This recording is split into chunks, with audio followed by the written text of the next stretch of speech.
सोमू एक गरीब किसान था। उसके पास एक छोटा सा खेत था जिसमें वो तरह तरह की चीजें पिखाया करता था। वो बहुत ज्यादा मेहनती भी था, जिससे भगवान उसको जितना भी देता था उसी में बहुत खुश होकर जिया करता था।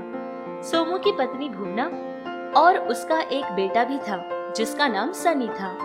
सोमू भगवान से बहुत प्यार करता था, हमेशा भगवान की भक्ति में ही लगा रहता था। ये मानता था कि भगवान पर भरोसा करने वाले का कभी कोई बुरा तो हो ही नहीं सकता, इसलिए हमेशा भगवान को पूजता रहता था। और जो कोई भी काम शुरू करता तो काम शुरू करने से पहले पूजा जरूर करता था। एक बार ऐसे ही उसने सोचा कि वो भुट्टे की खेती लगाएगा। ये सोचकर वो पूजा करता है और फिर सारे बीज उसके खेत में गढ़ा देता है। कुछ समय गुजरने के बाद उसकी खेती बहुत अच्छी निकलने लगी, जिसको देखकर वो बहुत खुश होता है। उसका बहुत अच्छे से ख्याल भी रखने लगता है। ऐसे ही थोड़ा समय गुजर गया था। अब उसकी खेत की कटाई होने वाली थी। बस कटाई के लिए 2 ही दिन बाकी थे। सोमू बहुत ज्यादा खुश था कि उसकी मेहनत रंग ला रही है, लेकिन शायद भगवान को कुछ और ही पसंद था। अचानक ही बहुत तेजों की बारिश शुरू हो जाती है। ऐसा लग रहा था कि कोई तूफान आकर अचानक ही उसके खेत पर पड़ गया। बारिश रुकने का नाम ही नहीं ले रही थी, जिससे सोमू का पूरा खेत उस बारिश में तबाह और बर्बाद हो जाता है। उसका पूरा खेत पानी में डूब जाता है और उसका सारा का सारा नुकसान हो जाता है। इस बात से सारे लोग बहुत परेशान थे, लेकिन कर भी तो कुछ नहीं सकते थे। एक दिन की बात है कि सोमू भगवान के आगे खड़ा होकर पूजा कर रहा था। आखिर आप उस भगवान की पूजा करते ही क्यों हो? अगर सच में भगवान होता तो क्या आज हमारी परिस्थिति ऐसी होती? जितना पैसा था सारा का सारा आपने खेती पर लगा दिया और वो खेत भी पानी में बर्बाद हो गया। घर में कोई चीज नहीं है और ना ही हाथ में पैसा, खाने के लिए खाना तक नहीं है। और आपकी बात आई तो आप किसी से कुछ नहीं कहते हो, किसी के पास 1 रुपया भी कर्जा नहीं लेते हो और ना ही अपना दुख किसी से बांटते हो। अब ऐसी हालत में हम करे भी तो क्या करें? अगर सच में जिसकी पूजा पाठ आप इतनी ज्यादा करते हो वो होता तो क्या हमें इतनी सारी मुश्किलों का सामना करना पड़ता? अरे भुवना, ये तुम कैसी बातें कर रही हो? आज हमारा हाल इतना बुरा है, आज हम इतनी परेशानियों में हैं, इसीलिए शायद तुम्हें सिर्फ हमारी तकलीफ और हमारी परेशानी नजर आ रही है।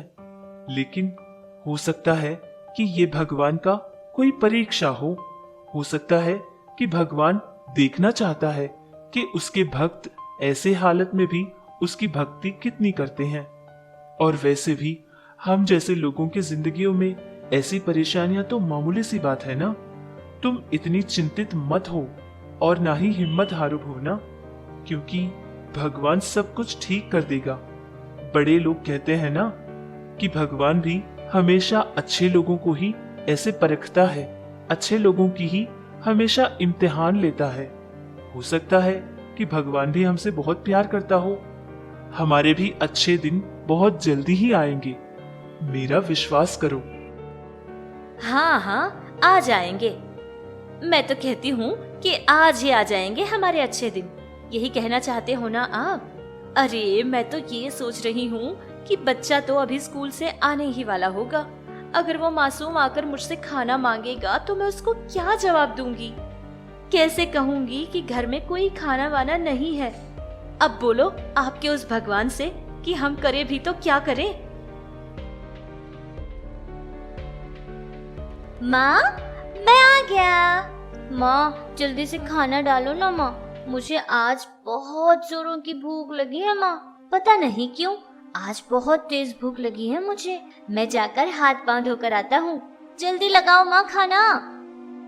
इस तरह वो छोटा सा बच्चा अपने हाथ और पांव धोने के लिए घर से भागकर बाहर जाता है। सनी की सारी बातें सुनकर उसकी माँ की आंखों में आंसू आने लगे कि अब वो उस बच्चे का पेट कैसे भरे। अपने पति पर बहुत गुस्सा होती है और ऐसे ही लाल निगाहों से अपने पति की तरफ देखने लगती है।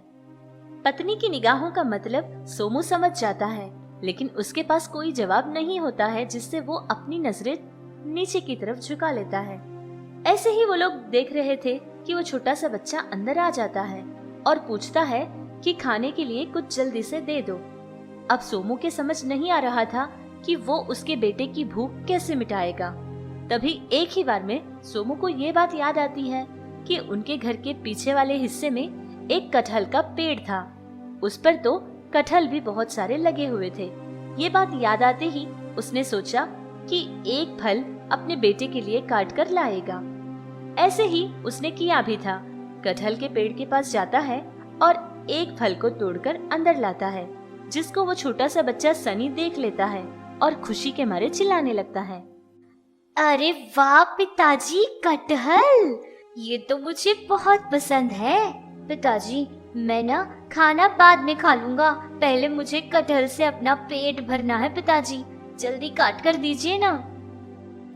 हाँ हाँ बेटा सनी, ये मैंने तुम्हारे ही लिए लाया है। पहले इसको पेट भर के तुम खा लो, और तुम्हारे खाने के बाद जो बच जाएगा वही मैं और तुम्हारी माँ खाएंगे। इतना कहकर सोमू उस कटहल को काटता है। जैसे ही उसके 2 टुकड़े करता है तो उसके अंदर से बहुत तेज की रोशनी आती है, जिसको सोमू देख नहीं पाता है। अपनी निगाहें फेर लेता है।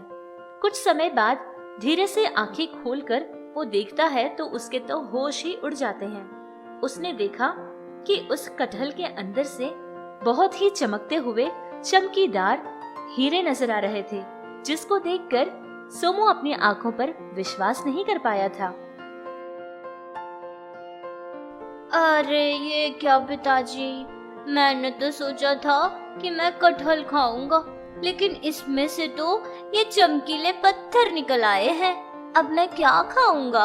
इन पत्थर को खाऊंगा क्या? अरे सनी बेटा, ये कोई पत्थर नहीं है, बल्कि बदली हुई हमारी किस्मत है बेटा। भगवान का आशीर्वाद है ये। देखो भुवना, देखो भगवान ने हमें क्या दिया है। हमेशा से ही भगवान को कोसती रहती थी, देखा तुमने? अब बताओ भगवान क्या नहीं है? अब बताओ क्या भगवान उनकी भक्तों की नहीं सुनते? अरे भुवना, तुम कितनी भोली थी, हम भी कितने भोले थे। हमने पहचाना ही नहीं कि हमारे घर में जो कटहल का पेड़ है वो कोई मामूली पेड़ नहीं, बल्कि भगवान का आशीर्वाद है। हाँ, आप बिल्कुल ठीक कहते थे। सच में ही भगवान ने हमसे परीक्षा ली थी, लेकिन मैं ही बुद्धू थी। कभी समझ ही नहीं पाई कि ये सब कुछ भगवान का कराया खेल है। मैं बहुत गलत थी। भगवान मुझे माफ कर दो। आज के बाद दोबारा कभी मैं भगवान को गलत नहीं मानूंगी, क्योंकि भगवान हमारे साथ देर ही सही कभी अंधेर वाला काम नहीं करता। इस तरह सोमू की पत्नी भुवना भी भगवान से क्षमा मांगती है और कहती है कि उसने बहुत बड़ा पाप कर दिया। पत्नी के अंदर का ये बदलाव देखकर सोमू बहुत ही ज्यादा खुश था, और अब सोमू के पास बहुत सारा पैसा भी था, जिससे सोमू ने एक बहुत ज्यादा ही बड़ा खेत लिया था और उसमें खेती करने के लिए कुछ मजदूरों को भी रख लिया था। उस गांव में जो भी लोगों को काम की जरूरत होती थी उनको बुलाकर काम दिया करता था, जिससे उनके परिवार की भी बहुत सहायता हो जाती थी। इस तरह उनका परिवार बहुत खुशी खुशी जीने लगा।